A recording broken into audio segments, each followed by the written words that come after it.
The Gulf Coast Center is the local IDD authority for Brazoria and Galveston counties. As local authorities, we are responsible for the most vulnerable of our population, those with IDD, intellectual and developmental disabilities, formerly known as mental retardation. Decades ago, the Texas legislature authorized a system of care for persons with IDD that includes both state-supported living centers and community services. The state is responsible for funding both systems to ensure the availability of viable options for our most vulnerable citizens. IDD community services are in crisis due to insufficient funding at the state level.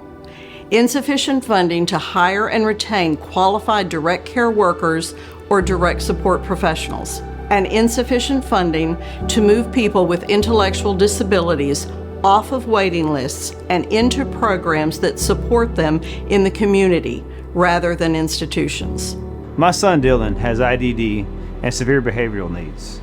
He requires 24/7 care due to his high level of needs and behavior challenges. He is prone to run away and has no sense of danger, so someone needs to be aware all hours of the day of his whereabouts. Dylan has extreme anxiety, which frequently leads to aggressive outbursts. As a young child, these behaviors were somewhat manageable. However, now that he is full grown, this is a huge safety concern and a challenge to anyone that's caring for him. Dylan does not sleep very well, so he has to be watched every hour of the day and night. He needs assistance throughout the day with grooming, hygiene, medication, food prep, and just overall care to ensure he is safe. Dylan is unable to express pain or what he's feeling at the time, so taking care of Dylan can be very mentally and physically exhausting, as you can imagine. Earlier this year, my son Dylan was number 40,493 on the Texas interest list for HCS services. He had been on that list for 10 years, and due to a crisis, Dylan had received temporary crisis services to address the serious behavioral issues. At the end of that temporary service, we received an HCS slot. My son is now living in a group home, and that's a huge adjustment for Dylan, my wife and I, and for our entire family. We can only be comfortable with that if Dylan is happy and safe and healthy. Dylan is happy and healthy. It's the safety part that keeps us up at night. And don't get me wrong, the group home is great, but there's only one direct care worker for 3 individuals with significant behavioral needs. This is due to funding, and it's always about the funding and the money. We are grateful for this service, but there are limitations on Dylan's life without more support, which requires additional direct care workers. As a sheriff and employer of a large number of individuals in Brazoria County, I know that what we pay our staff directly influences the recruitment and retention of quality employees.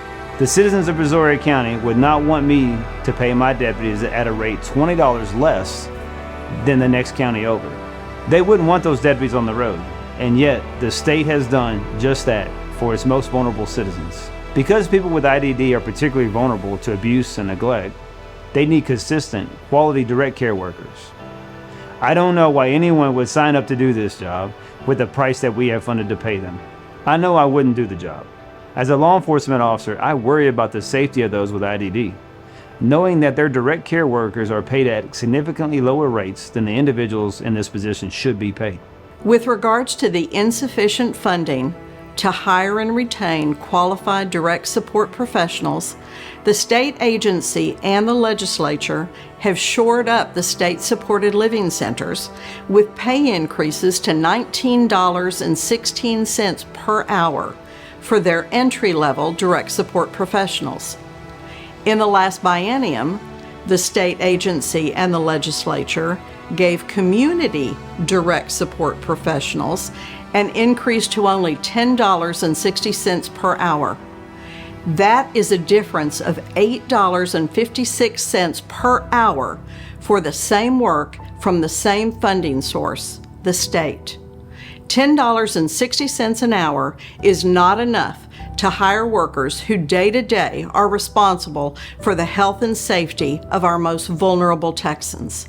The workers that care for our loved ones in our home or in a group home. The workers that feed, bathe, and clothe our loved ones.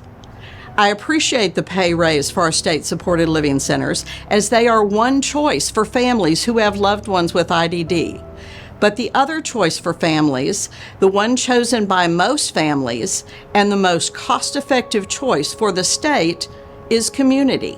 Unfortunately, supporting families so that they can keep their loved ones at home is simply not getting the attention it needs in order to make that choice a reality for families like mine. My beautiful daughter Christy had an HCS Medicaid waiver slot for 16 years. We had waited 9 years to get that slot. We benefited greatly from the HCS slot. Christy had IDD and severe disabilities. She required 24/7 care. She was nonverbal, non-ambulatory, had a purple wheelchair, couldn't feed herself, wore diapers, had a seizure disorder, and was at a 6-month developmental level. Christy loved being in the center of her family, literally. Christy's chair was always in the center of the house, the center of the room, the center of the family. Christy lived in our home with her parents and her siblings her entire life. Her siblings are incredibly generous, considerate, caring, and loving people because they grew up with Christy. Christy loved her family, holding babies, watching her niece and nephews play, watching movies with the family, and being the center of attention. Christy grew up with grandparents and aunts and uncles and cousins that she adored, and they included her in everything. Christy went to church with us every Sunday that she was healthy. She attended homecoming and the prom. She went to the county fair. Christy was a volunteer at Sea Center, Texas. She was even the maid of honor at her best friend Jenny's wedding. Christy lived a full and meaningful life in her community due to the HCS slot. If she had not had an HCS slot, she would have been at risk for institutionalization, which would not have been the choice we would have wanted for her. We wanted her with us, and we were blessed because she was able to do that. During the entire 16 years that Christy had an HCS slot, we had to personally supplement the wages we paid her direct care worker. I had someone in my home to care for Christy Monday through Friday, 8 to 5, for years so that I could work full-time. My husband and I were in charge of Christy's care in the evening, at night, weekends, and holidays. We are blessed because we could afford to supplement the pay. Most Texans don't have that luxury. Families are not able to keep their loved ones at home because they personally cannot afford to foot the bill of the workers' wages. Families that want to keep their loved ones at home or in their community should have that option. All it takes is more money.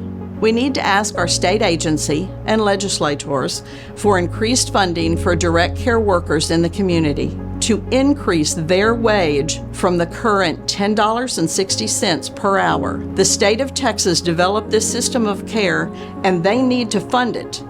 Regarding the lack of funding additional HCS Medicaid waiver slots to keep individuals in the community, statewide, there are over 122,000 individuals waiting on the HCS interest list. The 13 state-supported living centers serve an average of 2,591 individuals a year combined. Community services must be funded in order to meet the needs of the over 122,000 individuals waiting on the HCS interest list. We need to urge the state agency to request interest list reduction funds from the legislature. The number of available HCS slots is determined every 2 years by the request in the state agency's budget and then the approval of the legislature. HCS slots allow the families to keep their loved ones at home like we did or in their community. The state of Texas saved over $2 million over the 16 years that Christy had an HCS slot because Christy was in the community and not institutionalized. Christy passed away 2 years ago at home, surrounded by her family at the age of 42.